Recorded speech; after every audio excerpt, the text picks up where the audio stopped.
y'all? It's Middleman TV in the building, and today we got to talk about the main event tonight in Riyadh, Saudi Arabia, between two heavyweights coming off a loss to Joseph Parker, Zhilei Zhang versus Deontay Wilder. And before I give y'all my predictions on this fight and my analyzations, let me just say, both men are very old. Both men are coming off a loss. This could be the final chapter for both men. The loser of this fight, to me, it's the end of their career. That being said, let's cut right to it, man. Zhilei Zhang, when he fought Joseph Parker, I thought Joseph Parker clearly won the fight, outboxed Zhilei Zhang, but Zhilei Zhang was still powerful enough to get 2 knockdowns in that fight. When Deontay Wilder fought Joseph Parker, he got completely annihilated. He got dominated from start to finish and just looked completely outclassed, man.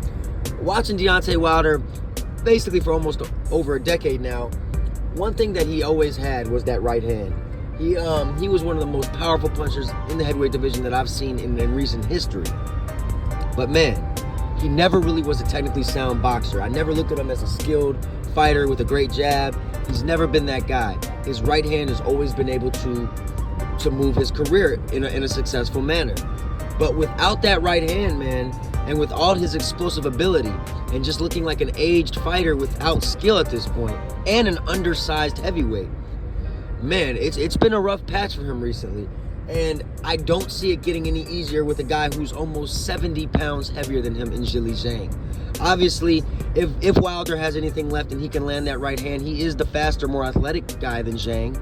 And I think the later the fight goes would only favor Wilder. But in the early rounds, I love Zhang. And I actually think Zhang's going to get Wilder out of there early, man. Maybe round 3, maybe round 4. I don't see this going past 5-6 rounds. And we'll see what happens. But, man, I think Zhilei Zhang is trying to redeem himself after that loss. And we'll see exactly what happens, man. One thing I do know for certain is if Deontay Wilder loses, this will be his farewell tour, and we will be saying goodbye, man. And it's been a sad way to go out, considering Deontay Wilder has looked very subpar in his last few fights. But this will be a great show. We got Raymond Ford versus Nick Ball for the 126-pound title. That's going to be a hell of a fight. I'm really looking forward to that fight. And we also have Daniel Dubois versus Filip Hrgovic in the IBF title eliminator fight. So we got some good fights for Saudi Arabia's card. But the main event is the one I'm excited about the most, and we will see what transpires, man. I'm excited for it.